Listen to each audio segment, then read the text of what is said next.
Yeah, I'm gonna dedicate this show to my big brother Trent, who passed unexpectedly on Monday.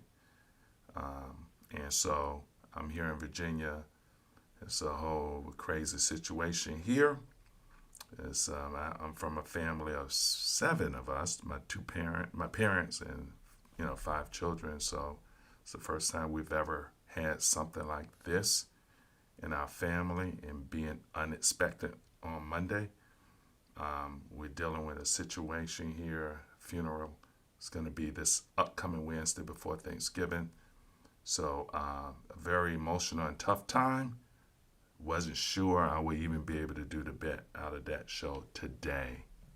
But between Monday to Thursday, Patrick, I was in no condition to do Hmm. this type of thing. But have my Yes. tissue here just in case I have a moment. But Yes. so far today, so good. So let's get the Okay. My show started. condolences.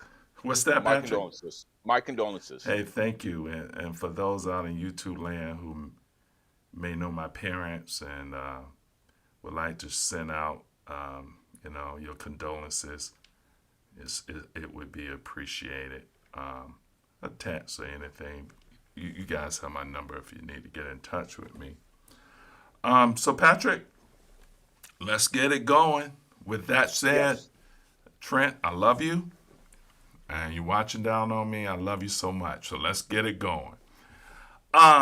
Patrick, this week, this past week, what big stock you want to talk about? Well, I briefly want to discuss how Nvidia just absolutely blew the numbers off the doors. And I would like to share a screen on an article on the Nvidia website. Okay. All right, Patrick, give me a moment. We have a couple of people in the chat. Miss Jams is always our moderator. I have to give her the Mhm. rights. Yes. Is up in the building. And then I have Simon Gachore shooting a shout out to my family. Hey, Simon, I really appreciate it. Thank you.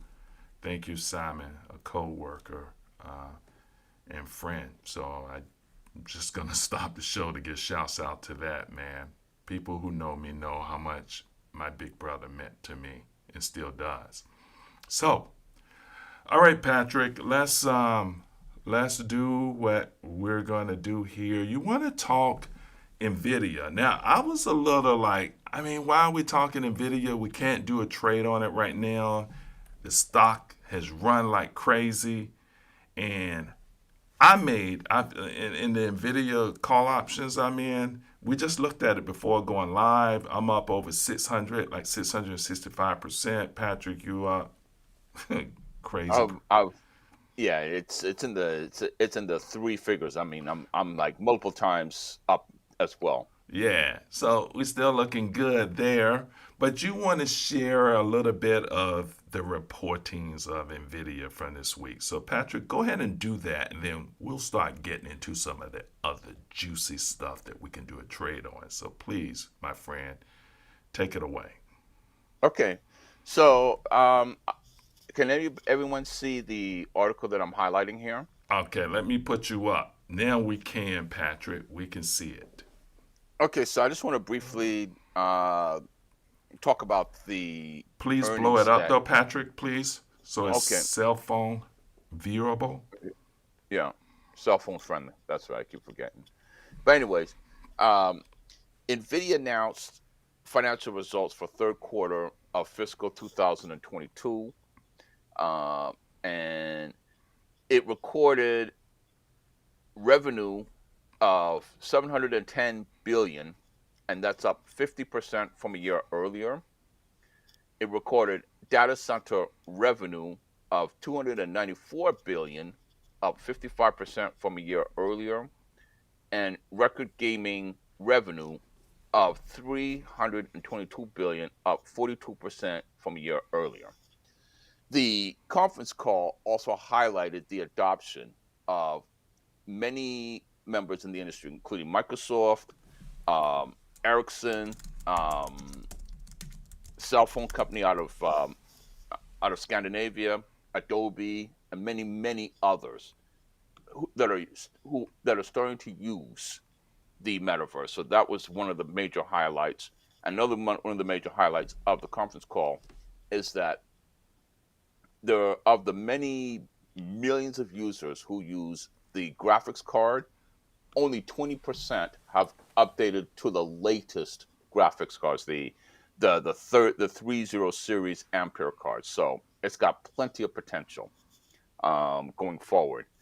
And I just want to share this screen as to how the stock has behaved, just really quickly, if I may.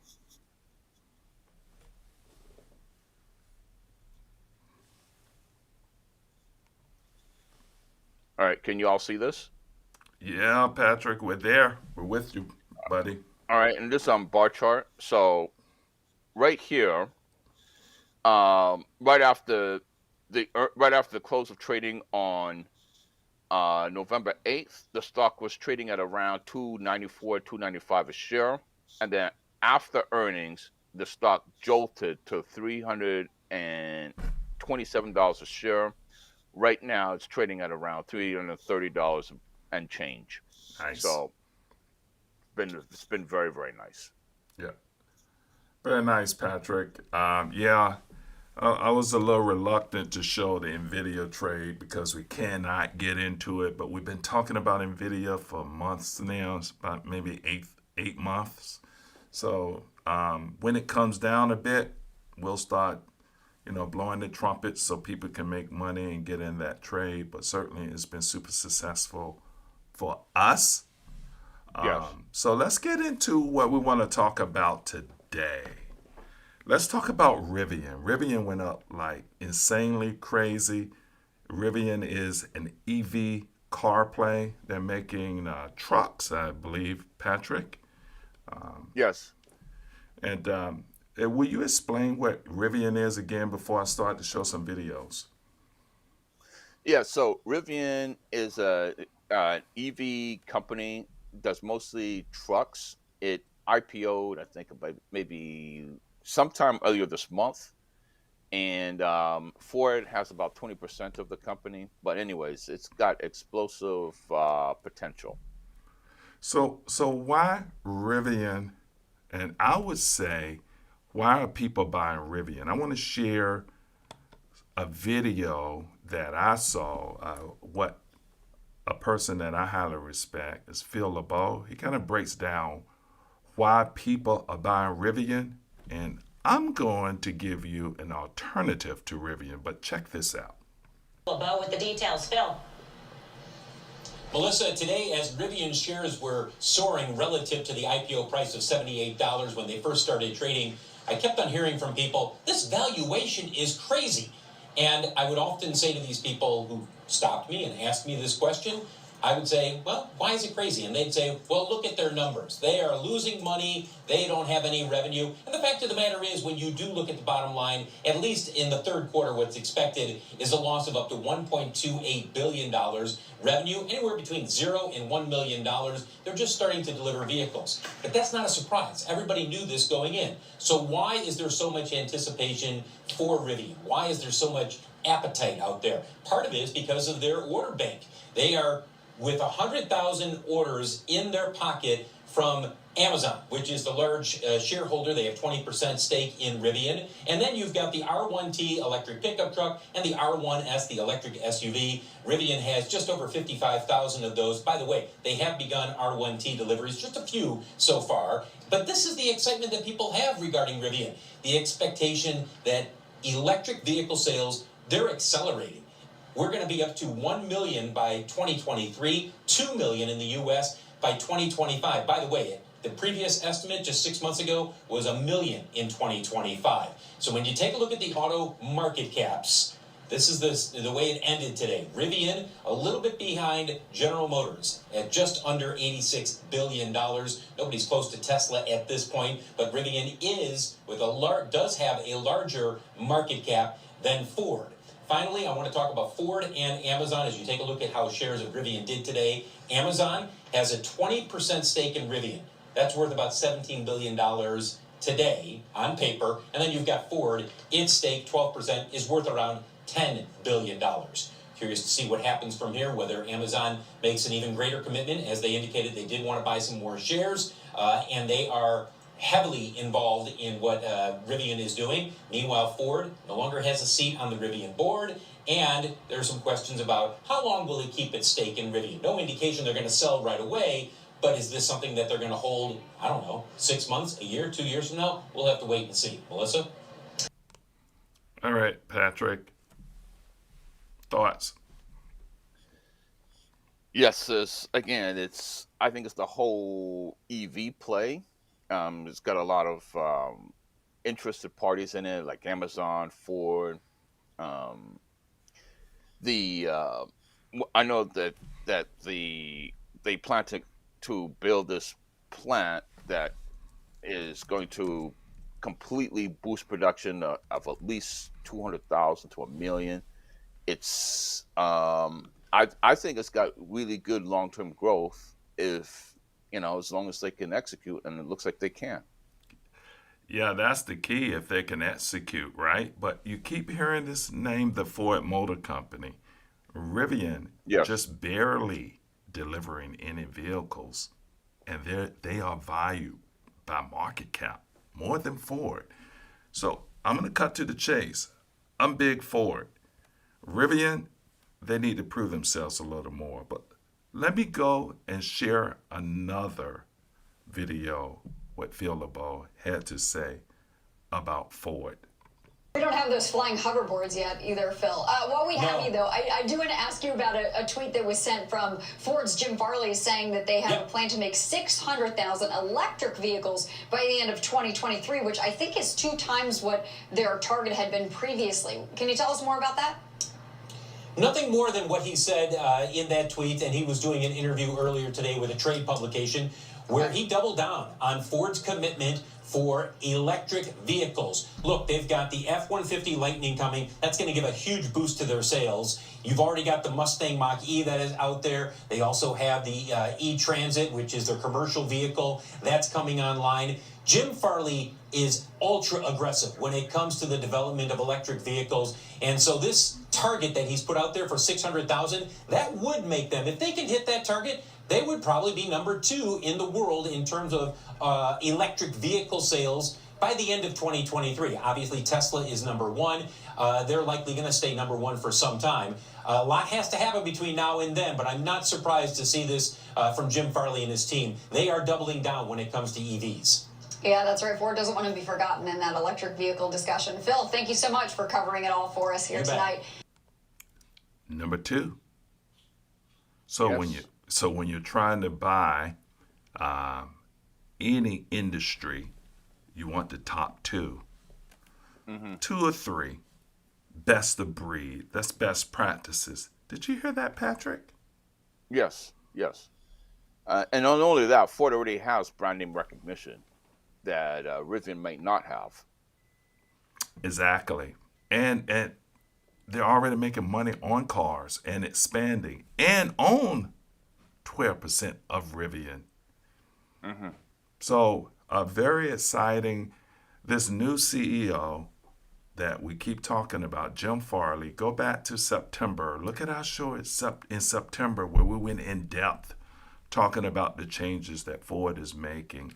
And Ford only trades at $19 a share. We've been talking about Ford since $12 a share. And Ford is still priced very cheaply. So let me share another video with a pundit talking about the Ford Motor Company. Start with you. Let's talk about Ford. What do you make of what's going on here in shares of Ford? I think Phil said it just just correctly. I mean, they are going to be super aggressive. They know that is the path forward. They're focusing on SUVs and pickup trucks. I think when we were talking about Rivian's debut last week, that 70% of the cars sold in America were SUVs and pickups, and that's where they're leaning into. So that makes a lot of sense. I know the whole panel has been all over that trade here. I do think the news with Apple is really interesting. Phil also mentioned, that Ford has this deal with Argo and with Lyft for ride-hailing autonomous. I mean, there's other ways to play this. If you ask me, are you buying Apple right here, where somebody was, they like this headline here, up nearly 3% on the day at a new 52-week high, an all-time higher, I'd say, okay, fine. I mean, they're probably as good a bet as anybody to make an autonomous car. Whether they have fleets available in 2025 is another story. I don't think analysts or investors anytime soon are going to be modeling their numbers going forward based on this sort of speculation. Now, Patrick, a couple of things here.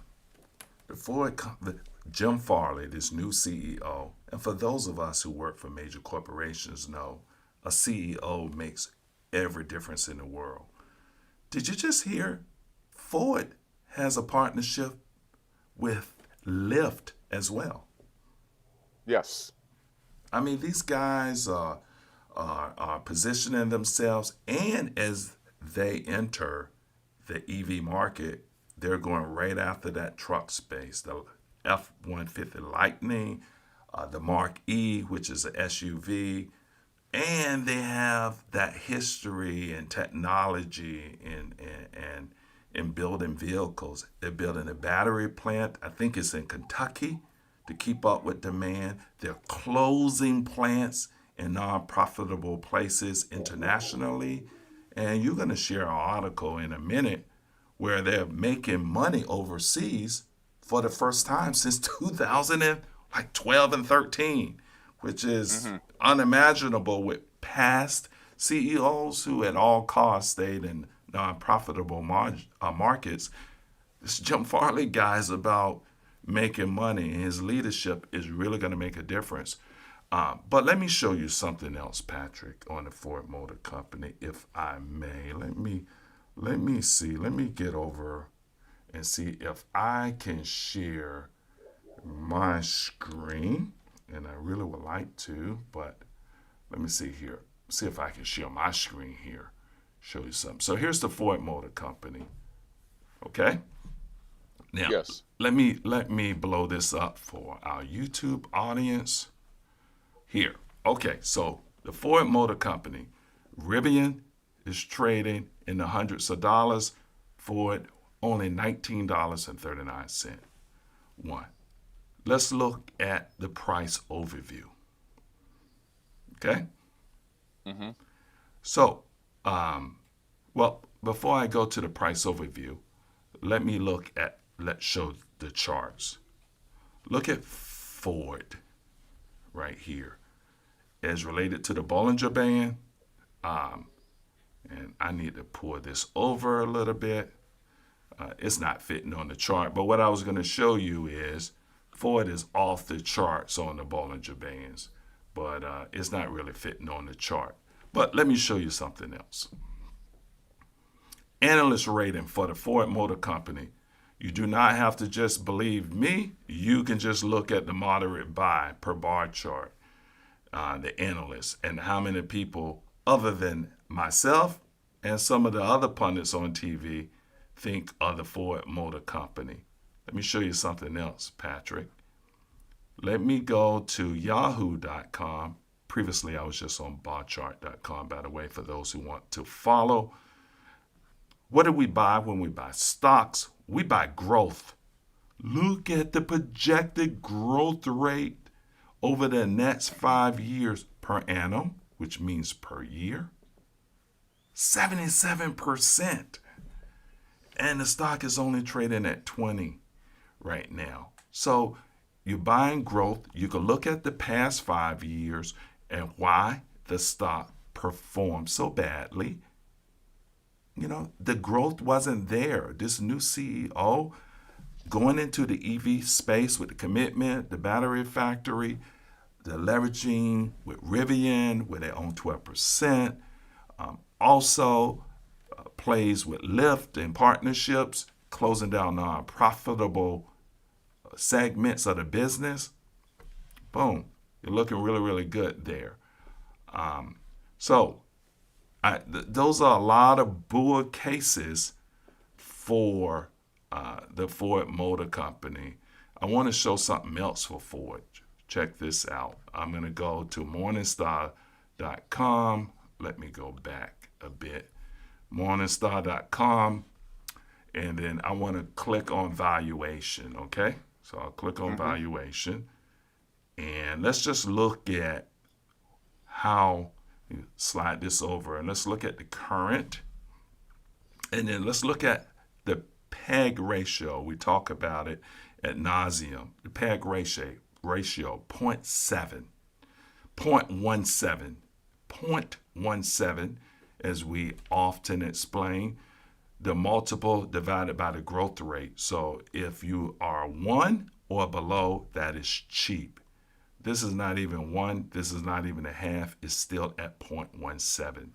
So really a big bull case for the Ford Motor Company. I keep beating the drum on it, Patrick. I just want people to get in. But now, can you get in right now? No. It's kind of difficult. Here's what I recommend getting into the Ford Motor Company, because we're close to the point where we can get in. So I really want to show people the actual trade. I can't get this thing to fit on my screen for whatever reason. It is not fitting. So let me see if I can get this thing to fit on my screen, Patrick. Nope, It's not fitting on my screen. But what I really wanted to show was that you want to wait till the stock price come to the middle, the 20-day moving average, the middle of the Bollinger Band. Ford is close, and that would be a good entry point for the Ford Motor Company. But let me give you an option trade, Patrick. Go ahead. You have something, because I want to give a quick option trade and show how cheaply it is to get into Ford on an options play. But go ahead. Yeah, and what price would that be at the 20? The 20-day on the Ford Motor Company is, let's see, I think it's around $18.60. Thank you, Patrick. That was a good suggestion. $18.60 is a good price. So right now it's trading right at $19.39. But let me talk options. Let me show you how cheaply you could double your money on an option play and how easy. So let me go back here and share my screen again. So for those who do options and really want to exponentially multiply their money, what you do here is, looking at the Ford Motor Company, I'm on barchart.com. You would go to options and click on it. Now here's the option play I would do. I got in my options in Ford a little earlier, but I would go at this point, because Ford is going to run more. I would probably go out to January 2022. And with Ford trading at $19.39, I would go right at the money. And so right at the money, last is a $1.22. You know, with options, one contract equals 100 shares. So with that multiple, you will only have to pay $122 to buy one contract of the Ford Motor Company, right? So it's only $122 to get into this deal, to buy a contract. So, and that's an easy double, you know. And so the play would be $122, you buy one contract. If you was doing one, if you was doing 5, it would be more as equivalent. It'd be 500. And 500, actually 600 roughly. But the deal is you will want to see this premium go from 122 to 250. And when this premium becomes 250, you sell out of the contract at 250. So you pay 122, and now you can sell the premium for $250, you just made 100%. And so that's the game. But I believe this premium is going to go much higher. I believe if you were to get in at the money, one call option contract, is this premium in the future, sometime mid next year, would be around 4 or 5.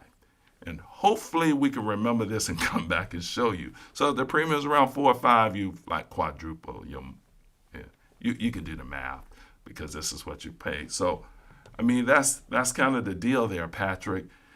Really small money to buy a lot of contracts. Even if you want to just test the water, this is a great stock to start learning options with. Now, one more thing, Patrick, because I'm really going in a little bit here. Let me go back here to bar chart again and price overview. So going back into price overview, Patrick, look here. How would I know to do a call option or a put? Well, again, guys, it's this thing called IV rank. If you're 30 or below, you buy a call. If you above 30, you sell a put. So this is what I'm using to say buy a call option, IV rank. And if you don't understand that, you can search YouTube. You can go do a lot of things to get, info on that. I'm not going to go into all the mechanics of options, but certainly that is the trade. I'm big on the Ford Motor Company. Let it pull into about that 18.60 cent mark, and I'm probably going to get in and get some more. And on this trade right now, since September, I'm up over 300%. So, what are your thoughts, Patrick? I think that's a really good trade. I would agree. Let it fall in some, because I think overall the general market has just been really, really strong, and it's pretty much lifted everything up. There's going to be some kind of pullback.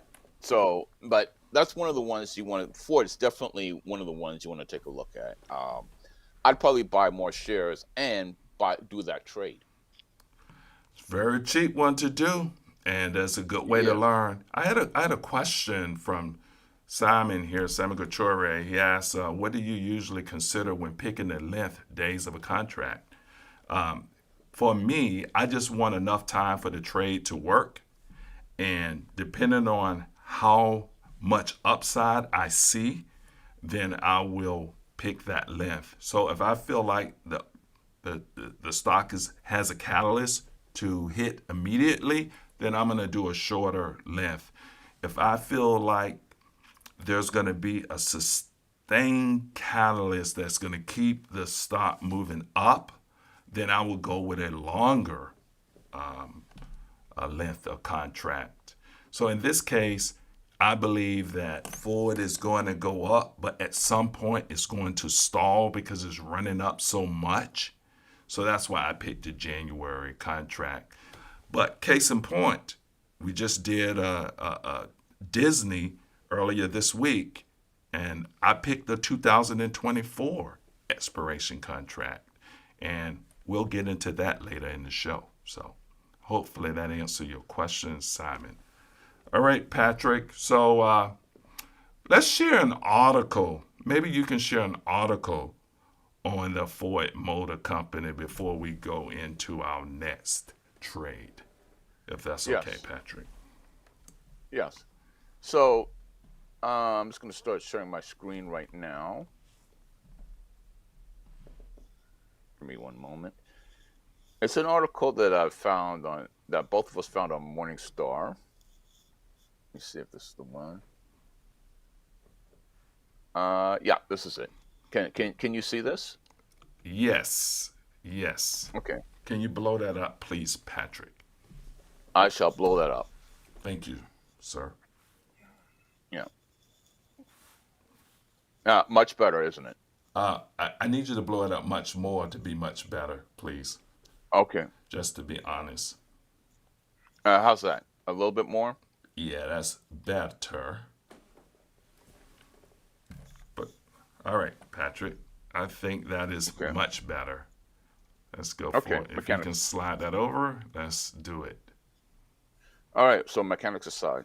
So this is an article that we both researched on Morningstar, and Morningstar is available at your public library, most public libraries. I mean, I was turned on to it, and I am able to access it to my public library. But anyways, this is an article by Dave Whiston, who is an analyst with Morningstar, and the articles is Ford stellar third quarter leads to resumption of the dividend.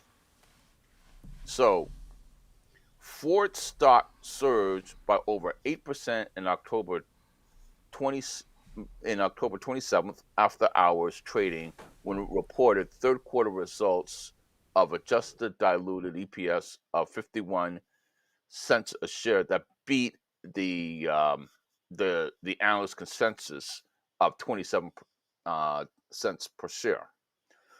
We are leaving our fair value estimate in place according to this analyst, as we feel that the thesis in Ford is well on its way to fixing its profit problems remains in place. Adjusted free cash flow, excluding Ford credit, rose by 1.1 billion per year over year to 7.7 billion, despite automotive EBIT falling 7.7% to 2.5 billion due to favorable working capital.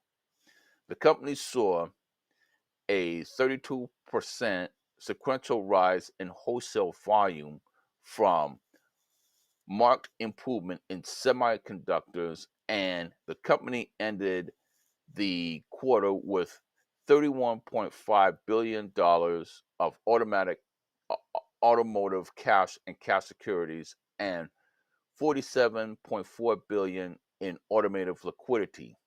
This robust cash balance and management feeling confident on its ability to keep improving towards an 8% total company adjusted EBT margin, its earnings before interest and tax, in 2023.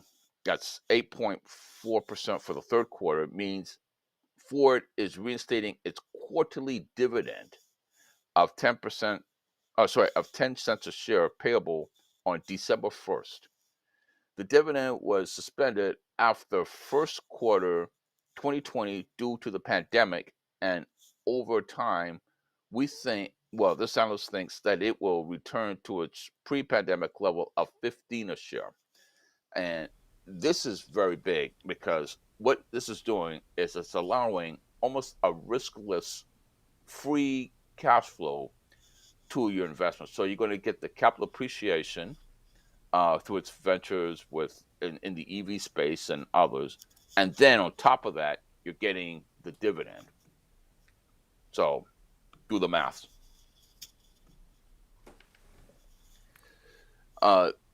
There are other bright spots in the third quarter, including South America posting a $2 million operating profit, its first profitable quarter since 2013 per CEO or per CFO John Lawler. And the segment is finally approaching a break-even run rate after cutting nearly $1 billion of fixed costs. Management also increased its 2021 full year total company adjusted EBIT guidance to a range of 10.5 billion to 11.5 billion, up from 9 billion to 10 billion. Ford said, though, that the pending Rivian IPO will cause the first quarter's $902 million gain on its Rivian investment to be treated as a special item if the IPO occurs in the fourth quarter.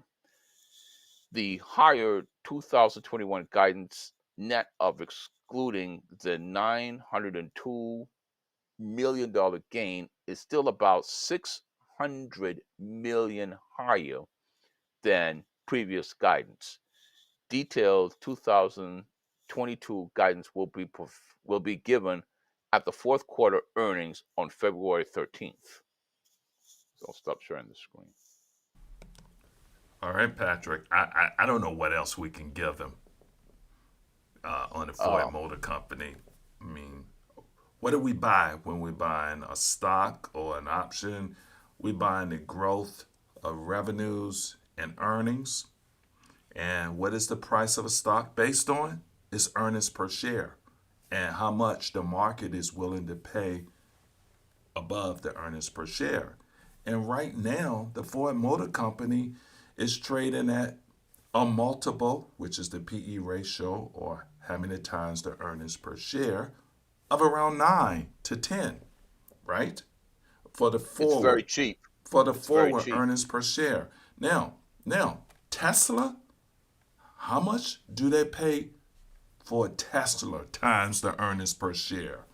Forward, it's upwards of 100. So the market is willing to pay for that growth because it's an EV, and EVs are valued differently than just a traditional automotive company. And Ford is becoming a non-traditional automotive company, being with everything we just said. The multiple is going to go up. So even if Ford made the same amount of money that it currently does, which I just showed you, it is not. It's slated to make over 70%. Then it's just an easy play. So, Patrick,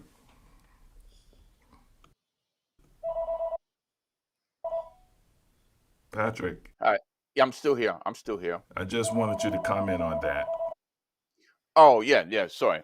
Yeah. So I think, well, obviously the growth is there. You have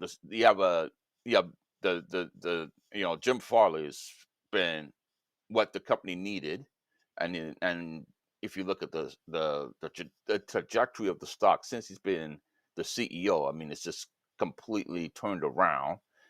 It kind of, you could compare Jim Farley to Lita Su of AMD, and look at how that stock has performed as well. I mean, there are certain areas like the plant, like the divisions in South America that are profitable for the first time in many years, right? And then on top of that, uh, Ford is reestablishing its dividend that is suspended over the pandemic of 10 cents a share. So if you own maybe 100 shares, that's an extra $10, right? I mean, you're getting, the fact is you're getting passive income on top of the capital gain. Yeah. So I think we beat the horse for like, this is maybe the fourth time we talked about the Ford Motor Company in the last 3 months. So again, I'm waiting for it to come to mid 18, and I'm going to get more, and we'll talk about some of the games in a future show. So, Patrick, now that we're talking about EVs, which is a term for electronic vehicles, what is the new oil in today's automotive world? Well, today's new oil in the automotive world are lithium ion batteries. Would you like to share with our audience some information that you pulled on the new Yeah. oil and maybe an Yes. article that we found very interesting? Yes. So essentially, the new oil is based on mining the raw materials for batteries, forming the cell components, manufacturing and packaging the cells, delivering the batteries to the EV automakers, and recycling the battery. So let me share this article that you and I both discovered on CNBC.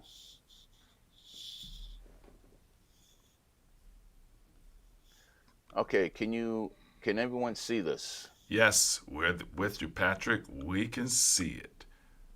Okay, I'm just going to blow it up some. Thank you, sir. Okay, so this is on CNBC Pro. It's a subscription service.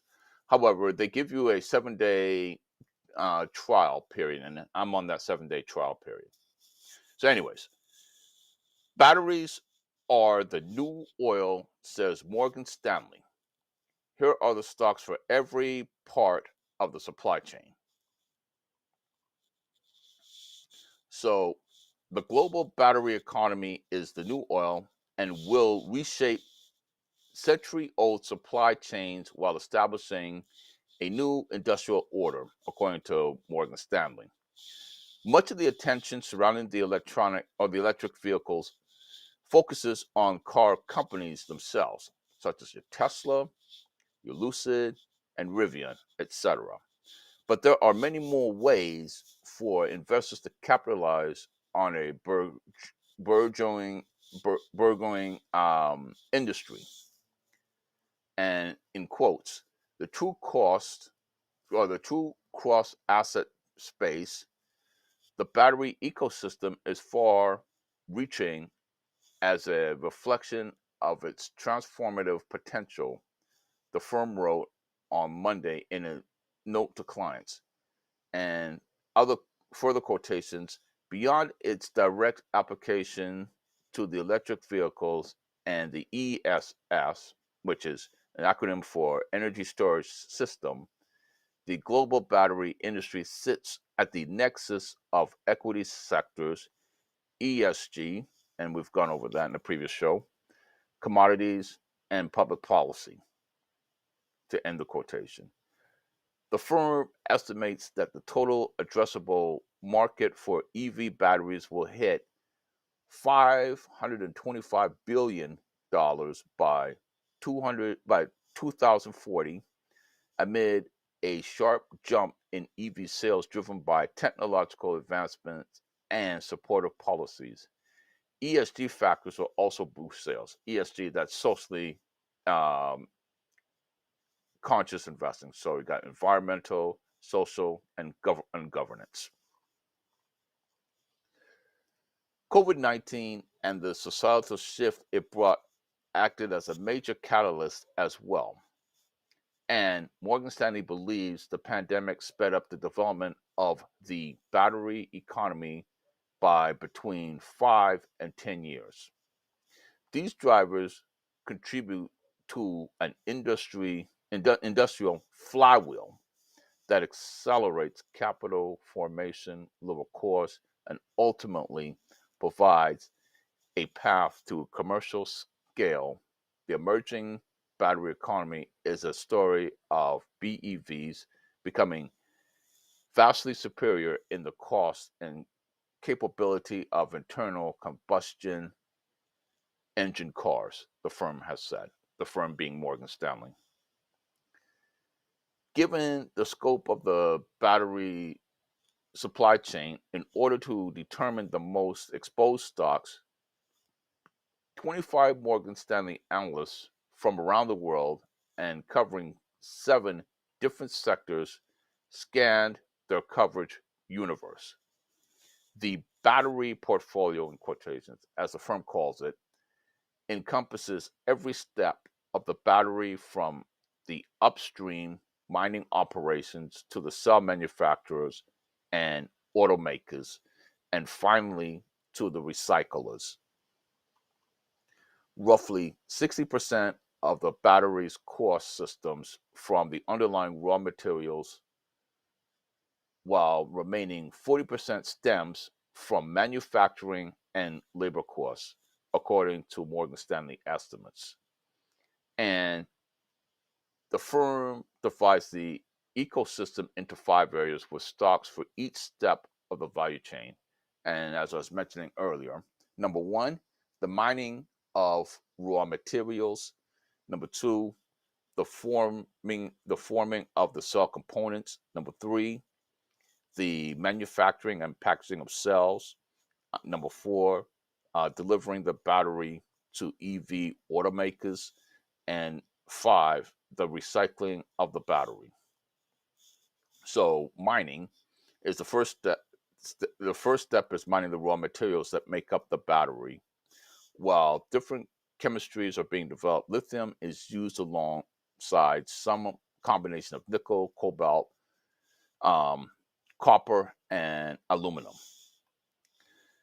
The form pointed to SQM and Albemarle as two pure plays names involved in lithium. However, Morgan Stanley rates each company at an under rate thanks to geopolitical risks surrounding the mining operations in Chile. And the firm goes on to say the new policies under discussion in Chile will likely affect the profitability and investment plans of local operators, becoming an important factor that will determine our order of preference in stocks, the firm says. So they're trying to suggest that there's political risk in investing in those two companies because of uncertainties in Chile. Let me see. So for copper mining, Morgan Stanley highlighted Australia-based 29 Metals and Sandfire Resources, both of which the firm rates as overweight. Glencore, which mines both copper and nickel, is also a top pick for the firm. The acceleration in the mining has led to development of an ecosystem around the operation, which includes companies that make the extraction construction equipment. Morgan Stanley pointed to a Japan-based Komatsu as a potential winner since the company already holds the second largest market share in the industry. And Morgan Stanley says, we expect the ongoing sales penetration of electrical vehicles to contribute to corresponding demand for mining construction equipment, the firm said of the company, which it rates as an overweight. And here are some of the tickers, some of the companies that are highlighted in this article.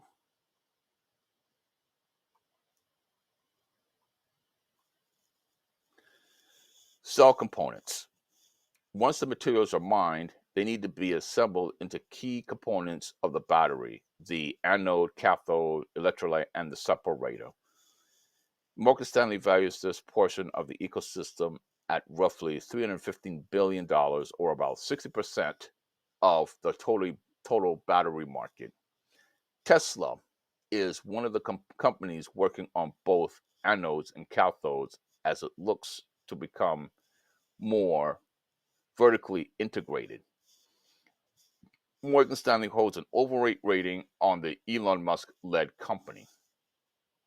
QuantumScape, a relatively newcomer to the public market, is another name through which investors can gain exposure to cell components. However, analyst Adam Jonas cut the stock to a neutral rating on Monday, saying that the company's position is becoming less clear in a crowded market.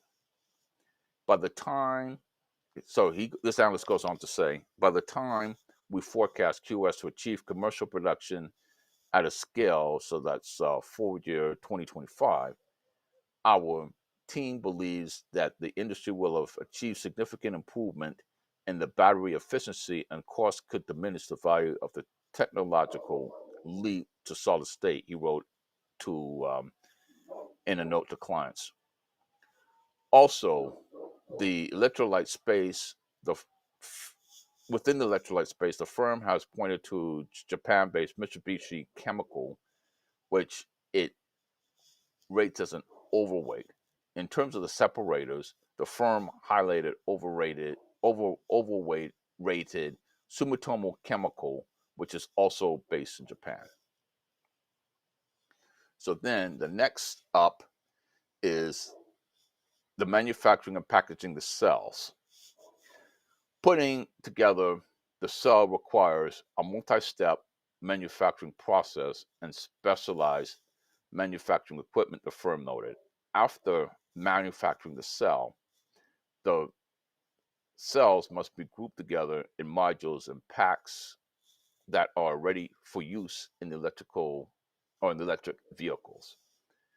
When it comes to cell manufacturing, the firm pointed to SK Innovation and Panasonic, based in South Korea and Japan, respectively, both for which the firm rates an overweight. CATL and BYD, both based in China, are also big players, although the firm has an underrate rating on each name. The semiconductors are also a big part of vehicles, with more than 1,000 chips used in each EV. Companies that would make chips for EVs include Analog Devices, NXP, and Wolfspeed, all of which the firm rates at an equal weight. All right, now delivering the battery to EV automakers. Once the battery pack has been assembled, it's then delivered to the market and placed in the vehicle. In addition to Tesla, the firm highlighted China-based Xpeng, on which it has a buy recommendation. Morgan Stanley also highlighted some OEMs that are making progress in the EV space, including General Motors and Renault, which is from France. We project an accelerated pace of BEV sales penetration out to 2040, which we believe will be met by supply from OEMs who have guided the market towards more electric vehicles production, says Morgan Stanley. They also go on to say, we also view the main risk to be whether US and European OEMs can catch up with Tesla and their Chinese counterparts in the EV race. And then lastly, recycling the battery. The final step in the battery's life is proper disposal once it's past its prime. The majority of the EV batteries haven't yet reached this stage, but as EVs become more popular, recycling them will be key. One approach is to break them down into the original commodity parts so that the metals can be reused. And the firm, excuse me, and the firm goes on to say EVs are critical to address climate change, but batteries are dirty, particularly the mining of batteries. The battery recycling can help address the problem. A nearly 100-fold increase in the end of the life of the battery supply by 2035 creates a mountain of a TAM, the firm added. Morgan Stanley highlighted Cycle, which is a relatively newcomer. It's a company based in Canada, which has recently initiated coverage with an overweight rating. The firm also has a buy recommendation on shares of Norsk Hydro.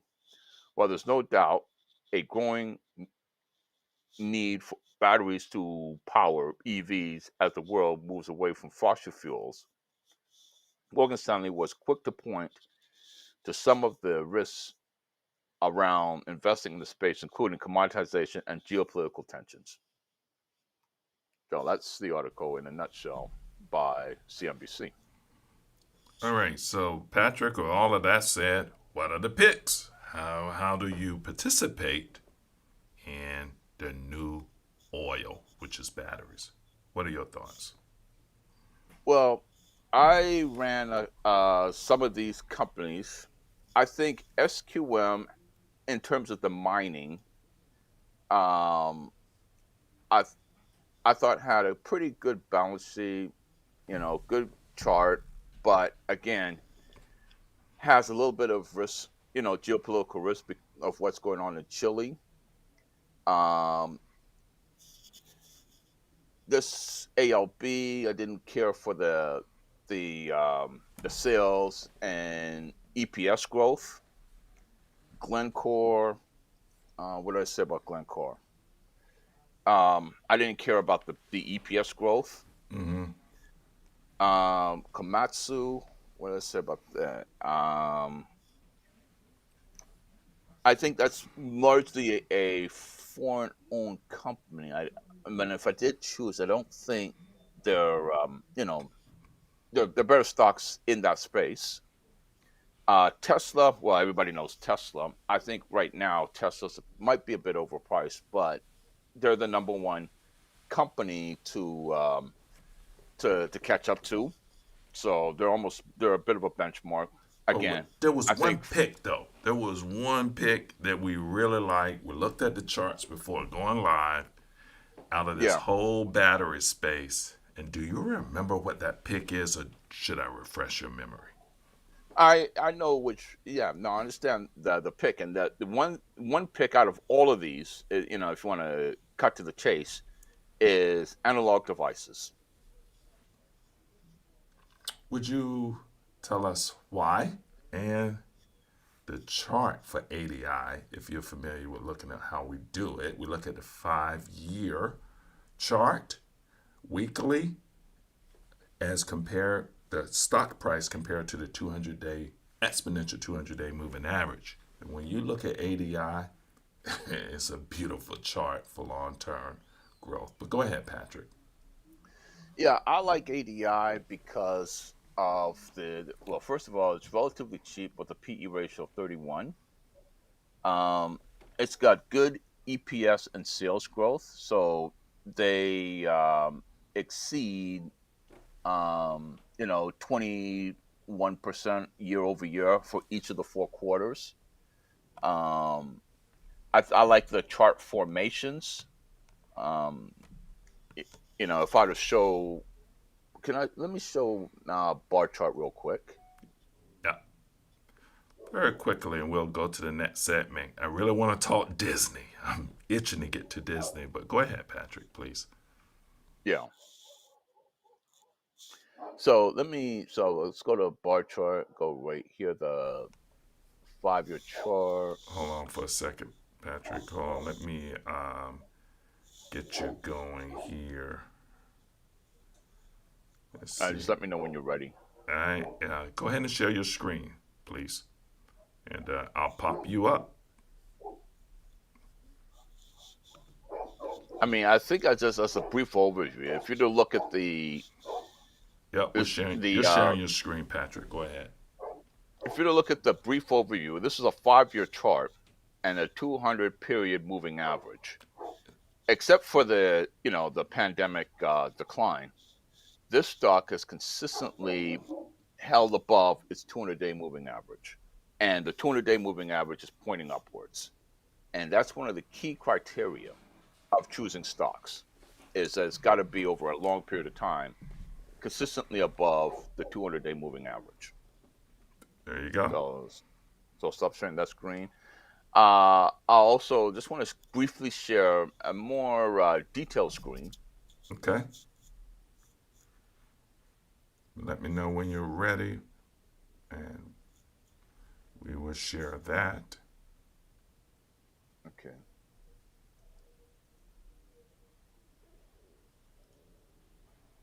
Man, I'm itching to get into the Disney company. Let's do it, Patrick. Yes, yeah, we will. We're good. Yep, We'll you're get sharing. time. You're sharing, buddy. Okay, so this chart, keeps breaking all these bases here. Like if you look at this base down here, it will go up, on good volume, and then it will form another base, only to go up on good volume again. And then right now it's formed another base, and it's starting to head higher in this buying area here. So with a 31 PE ratio, which is in today's market fairly attractive, and it's got positive EPS growth.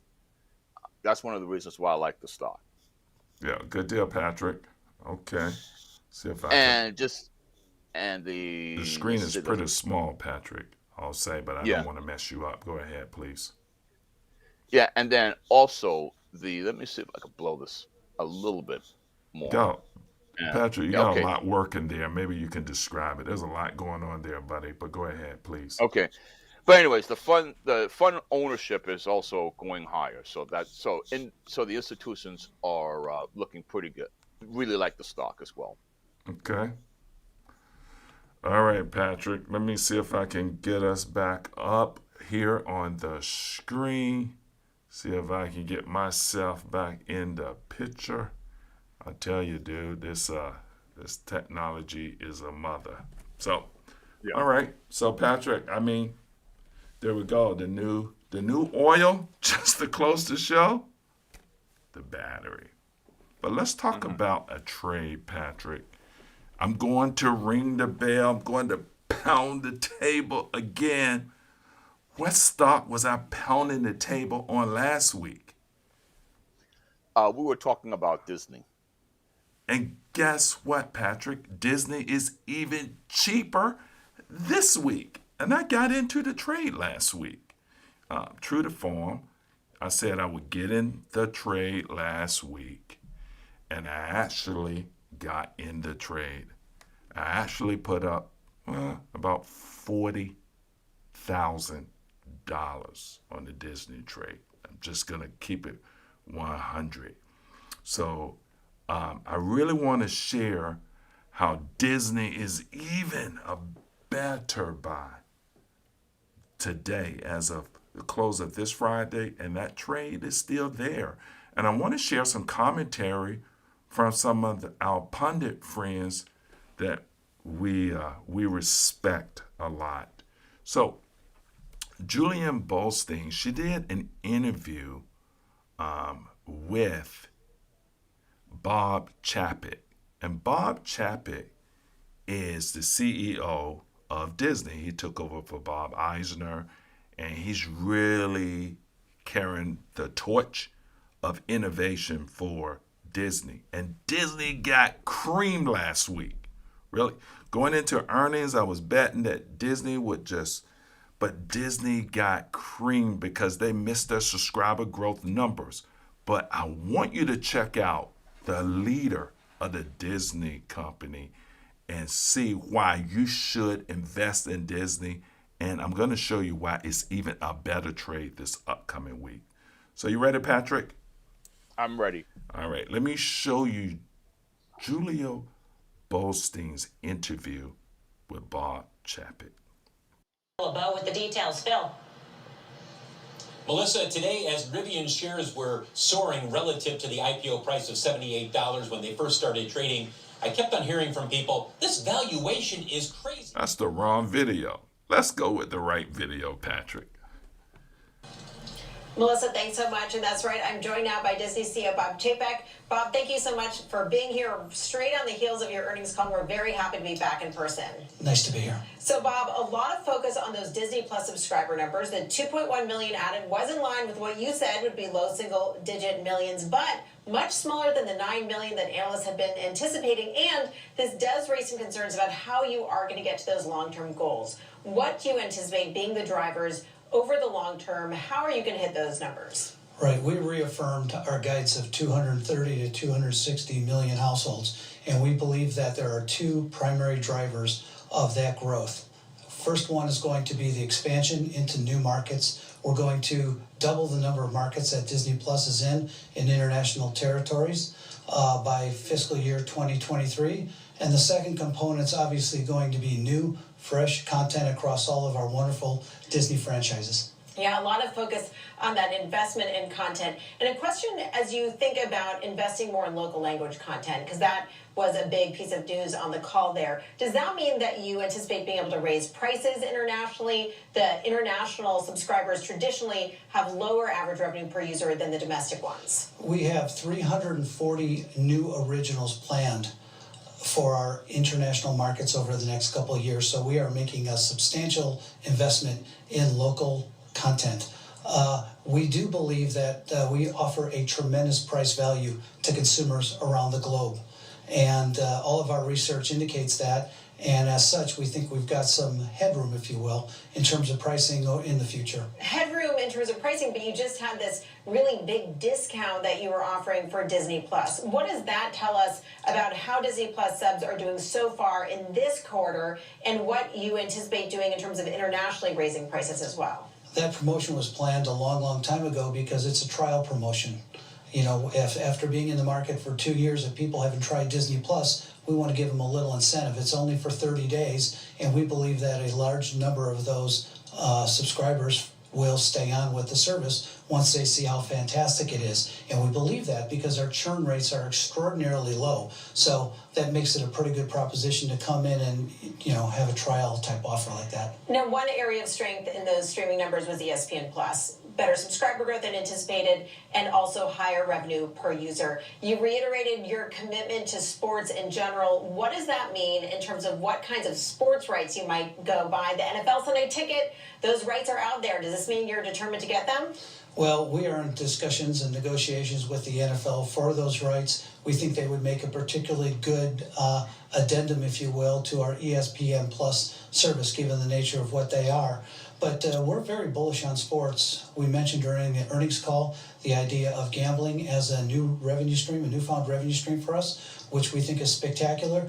But as you know, with every one of the new rights deals that we cast over the last year and a half, every one of them has a very significant component for the DTC sports world.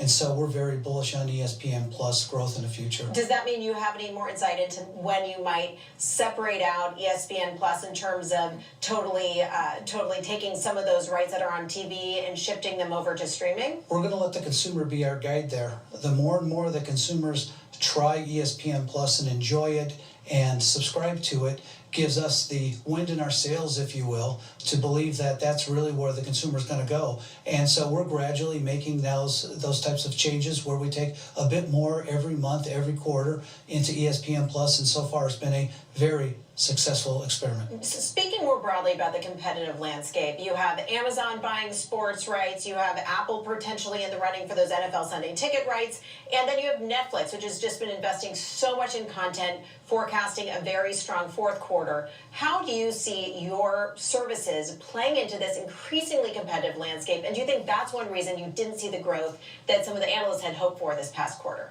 Well, I don't think it's just about distribution. I think it's about the brand. If I were a league, I would want my sports rights to sit with ESPN because of what we can do. The Monday Night Football with Eli and Peyton, tremendous innovation. It's brought tremendous energy. It's in the cultural zeitgeist. And I think if we can do that as the Walt Disney Company, as ESPN, for a sport, then that's basically where I think the rights should go. But in terms of the streaming services in general, do you see your growth as coming up against the growth of Netflix and their investment in content? Is this market starting to get too saturated just for streaming services in general? Well, I've said before that I believe that there will be a couple players at the end of the day that will both be able to do well and be very robust direct-to-consumer services. I certainly think Disney's going to be one of them. When you have the combination of our brands, our franchises, great storytellers across each one of those franchises, plus our commitment to this marketplace, I think we'll be there in the end.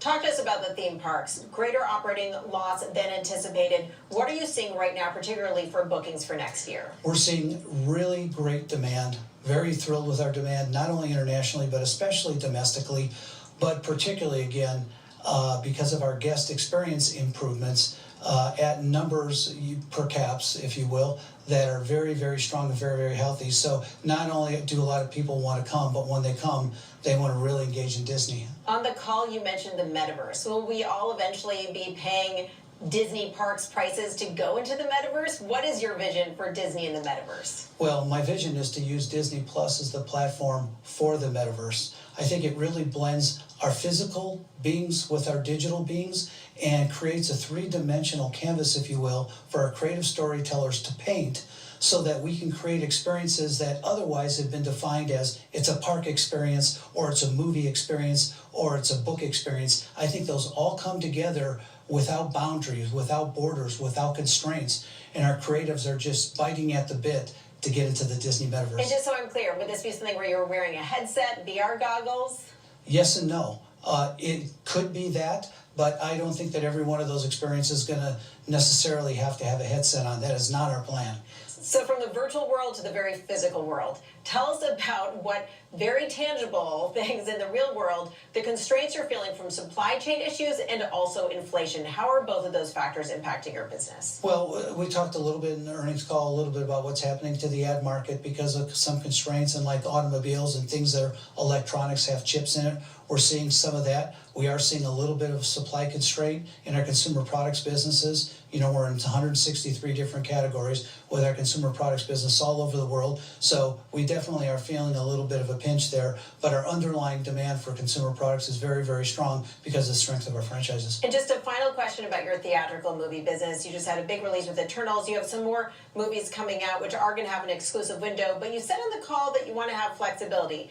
Going forward, how much can we expect your movies to have simultaneous releases, a shorter than typical window, or what is it going to look like? I think the consumer's going to drive us there, just like they have throughout the entire pandemic, and I think flexibility is going to be in order. And we take the reads from all the different stimulus that we get in the marketplace and make our decisions individual title by individual title. So I think it would be a mistake to look at any one particular point in time and extrapolate at that and say, well, that's Disney's strategy. Disney's strategy is going to follow the consumer, and we're going to make it on the fly as necessary as conditions change. Well, the theatrical business certainly looks very different on the other side of this pandemic. Bob Chapek, thank you so much for talking to us on the heels of your earnings. We really appreciate it and very grateful to be back in person.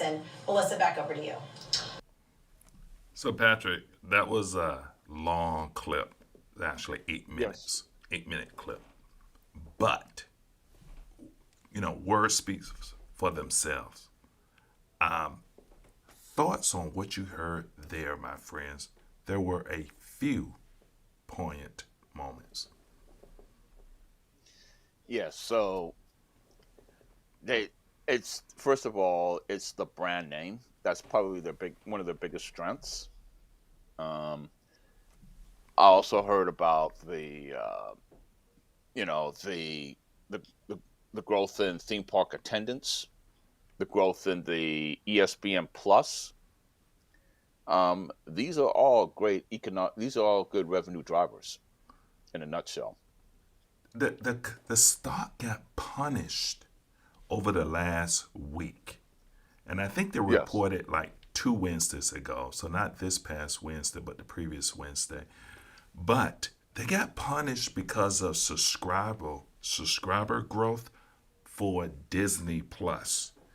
And the market treated Disney like it is only a streaming service. And here's the amazing thing. Bob Chapek came out and said, we're not going to meet our numbers. He said that a few weeks ago. He said, I'm lowering my estimates. We're not going to meet the numbers. Here's where we're going to come in. But long term, Patrick, we'll meet the numbers. Guess what the market did?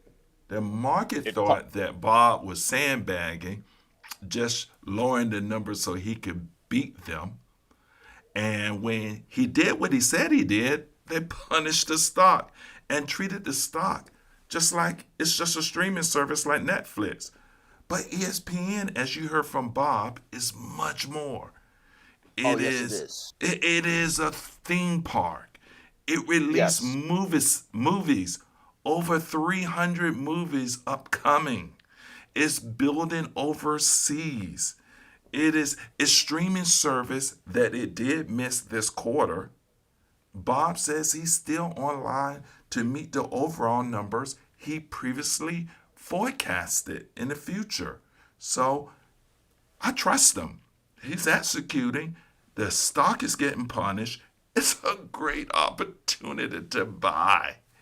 And it's even cheaper than it was a week ago when, I thought Disney was a gift at $170.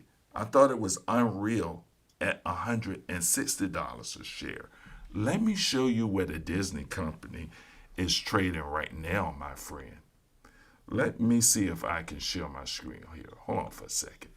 This is where the Disney company is trading right now, buddy. I'm looking at it. $154 a share. I'm Now, looking at that too. When I talked about the trade last week, I was talking about at the money at 160. Now you can do at the money at 154, but not so fast. Disney is so cheap now, and let's look at, should we do a put or a call? You know what we always do. We go look at the IV rank. And the IV rank, even though Disney has fallen so much, look at the IV rank. It is at 18%, well below our threshold of 30. So we would be buying a call. You still can buy a call. Why is that significant? That is significant because you make more money when you do calls than when you do puts. And so you get a greater upside. So yeah, man, I really like Disney down here. But let's talk about the trade, Patrick. Let's talk about what trade should we do on a Disney play, okay? Let's talk Yes. about that. And let's see if I can get myself here on the screen. Right now it's showing you for whatever reason. I don't know why this is showing you, Patrick, and not showing me, but it's whatever. So let's go and do the trade. So here's the trade. I did this trade last week, but I'm going to sweeten the deal and do a better trade. So barchart.com is where we are. We went to price overview to see that IV rank is below 30. So that's a call trade doing stock Yes. options. Yes. I'm going to look at where does Disney fall on the Bollinger Band. Is way down here at the bottom. So you know we like to do calls at the bottom of the Bollinger Band. So we look for the stop price to be way down here. The stop price Yes. is so far down below the Bollinger Band, it's stretching it. So this is a great trade. That's an anomaly. That's That an is anomaly. a super anomaly. Typically, that means things are really bad and stay away from the stock. But it's so far below the exponential 200-day moving average. It's scary if you don't have the information that we just provided. And the stock is being punished like a Netflix when it's not a Netflix. It's a great opportunity. So it's way down here. The IV rank is low. So what do we do? What do we do, my friend? So we come down to option price and Yes. we look. And because I believe there's so much upside, I'm going way out to 2024. I'm doing a leap. A leap is a long-term option play. And what I would do, last week, I was bullish and I was right here at the 160 call strike. That was at the money. But now that the stock is at 154, at the money is the first strike above where it's at. So that at the money would be at 155. So you could pay the last price as of Friday at the 155 was $26.15. So $26.15, which means $2,615 to get in at the money. But let's say this. This is the trade I really like now. I would come down and go slightly out of the money because you got so much time for this trade to work. So you could put up here and have a guaranteed trade, and nothing is guaranteed. I would say better probability trade. I'm okay with the risk coming to 175 or even 185, but I prefer 175 and pay $18.65 or $1,865 to get one contract here to get in a Disney trade. That would be a great trade. And I would do a straight call. I wouldn't even short a call above it.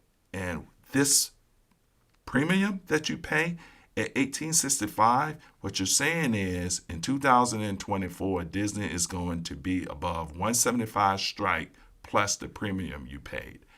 That's about $195 a share. So you're betting, which means investing, you're betting that Disney in 2024 is going to be above $195 a share. And whatever you put up is what you're doubling, tripling, quadrupling, such of that nature. Now, I just told you a little while ago that I did the Nvidia trade, and I had similar bullish sentiments on it. And I'm up over 600% on that trade. I feel like I'm going to get at least 500% on this. That's why I put up 40K last week. But you can even get it for better than me because I pay more than this trade currently present. Now let me show you. So $195 Disney is going to be above in 2024, right? Let me show you why I'm so confident that it's going to be there. Let me go here. All I have to go to is Yahoo and Yahoo Finance. And Patrick, let me look at the analysis on Yahoo Finance for Disney. Let me go to the very bottom. This is what I always do, guys. And I look at the next 5-year per annum. Per annum. What does per annum mean, Patrick, for our audience? Per annum is Latin for year. 40% growth per year projection. Yes, that's exactly what that is. And the stock is way down at the bottom of the Bollinger Band. Right. You tell me I can get that stock way at the bottom of the Bollinger Band? And it's projected 40% each year for the next 5 years? And the market overly penalize it for missing subscriber growth 1 quarter when the CEO told you that he was going to miss it. He came in line with what he said he was going to do, but he's reaffirming that he's going to meet the overall number that pushed Disney up in the first place. That's such an easy trade. It's just super duper easy. So essentially what we're doing here, just to kind of reiterate, is we're doing an expiration 2024 January call option because of the Ivy rank. I'm saying slightly out of the money, strike at 175, and essentially we're paying $18.65 to control 100 shares of Disney. Do you know how much it would cost me to control 100 shares of Disney if I were to buy the stock and then try to sell it in 2024?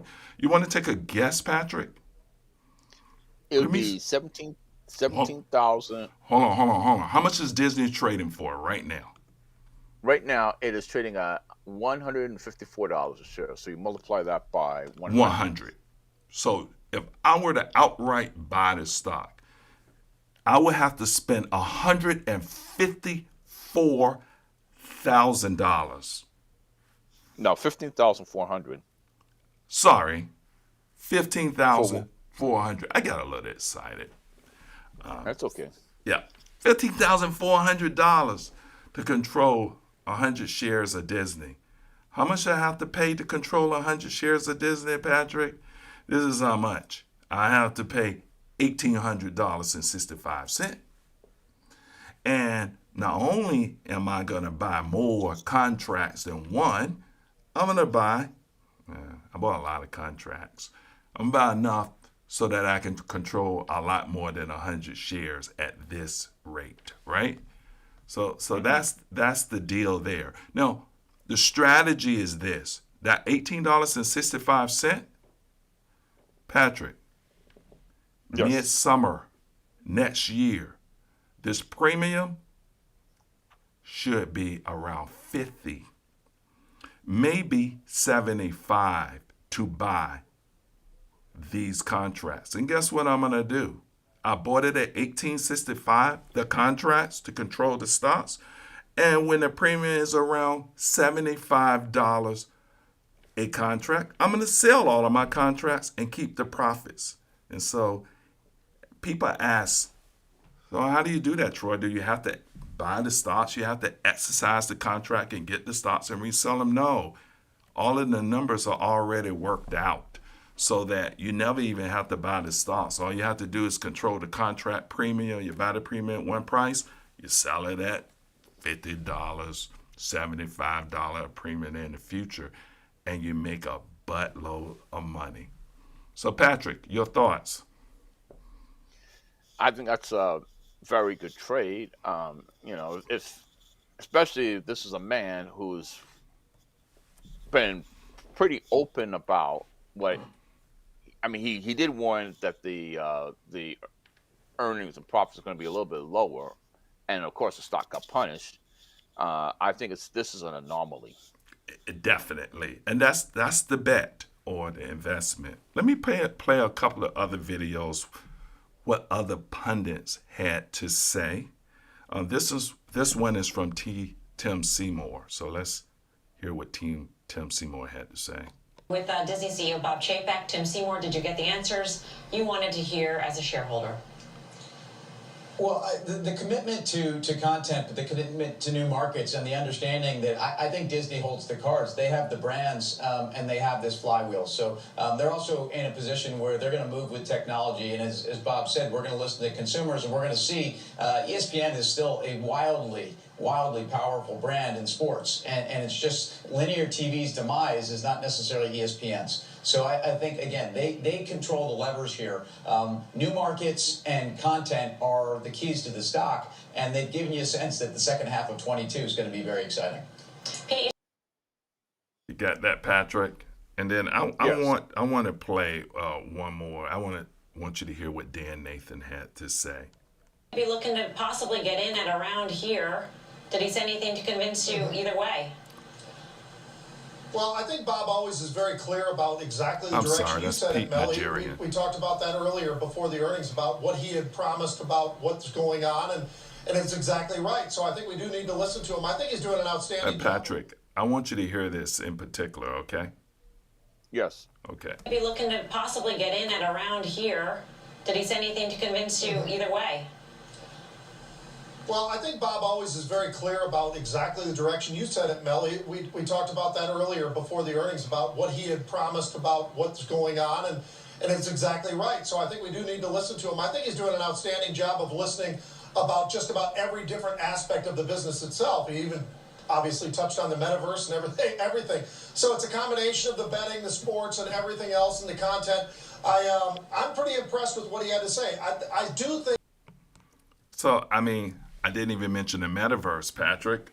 They can make a lot of money in the metaverse. Patrick? Yes, that's one of the key strategies actually. Going forward. So I just wanted to reiterate the Disney trade. I'm pounding the table on Disney. I'm telling all my friends and family to consider it. Do your research. Go listen to the earnings call. We did a show on how to find an earnings call. And if you want to find this type of stuff, just go to our website. It's right up here, www.betoutofdebt.com. So you could just go right there at the top left. And so that's really what I wanted to say. And hopefully what I said made a lot of sense. And by the way, like the video if you appreciate the content and you like what you heard, if you're learning something. It really helps us to continue to give you what you're looking for, because Patrick and I, we literally do this to share with the community and share with our loved ones, as well as the young and upcoming investors that's going to be leading the future of our society. So that's really our target market. But go ahead, Patrick. Yes. So this is very, very important information, and this is very inspiring to listen to shows like this, because the playing field has been leveled. There's just so much information out there that you can get for free, whereas when I first started investing, this costs like tens of thousands, hundreds of thousands. Now it's free. So go ahead, do your research. I think Disney is a good trade, and I also like Ford is a really good trade. Yep, and when Nvidia comes down, we'll be doing another show on Nvidia. We've been talking a few stocks quite a bit, by the way. So Yeah, Patrick. I hope you guys like what we provided. Again, the likes are free. Like the video. Provide comments. I got some good comments last week from a few people. Shout out to Devo. Shout out to Tavachi for those who left comments. And so we'll keep trying to provide good information for you guys. And so just hopefully you guys are getting value out of these trades. And then hopefully, Patrick, you know what my wish is? My wish is people get in these trades and start posting their winnings. Start to, and I could drop a link and have testimonials. Other than us talking about the money we're making, the percentages we're up, it'd be very nice to have some people, post their winnings. And when you start posting winnings, let us know. And when you get into the trades, feel free to let us know, whether it's the chat or comments. So, Patrick, I think that is it for today, unless you have something else. If you want to share that article on Disney, we could, but we're running a little over. You know what I mean? Yeah, I think that the article is just, pretty much recaps everything that we've been talking about with some of these clips on CNBC. So it's just an added read that pretty much corroborates what's already been communicated in this show. Yeah. We were going to provide even more evidence on Disney and why Disney is a really good opportunity for those who are in the position to get into it right now. So some people do not have the $1,800 or $1,500 to buy one contract. But whatever you put in is what you're doubling or tripling or, investing. And remember, you have to put up what you're willing to lose, because things could happen. A world war can break out. All kinds of crazy things. Another pandemic could hit. Anything can happen. A meteor could hit the earth. I'm betting on none of those things are going to affect Disney right now. So that's my bet. Okay, Patrick, so can I wrap it up? Yes, let's go ahead. All right. So this has been another edition of the Bet Out of Debt Show. We call it the Bet Out of Debt Show because when you place a trade, it's just a metaphor for investing, placing a bet. And hopefully it's a winning one to keep you out of debt. And as always, keep investing. And we will see you next Sunday at this time. And thank you, everyone, for the well wishes with my family and all. It's very touching. So thank you.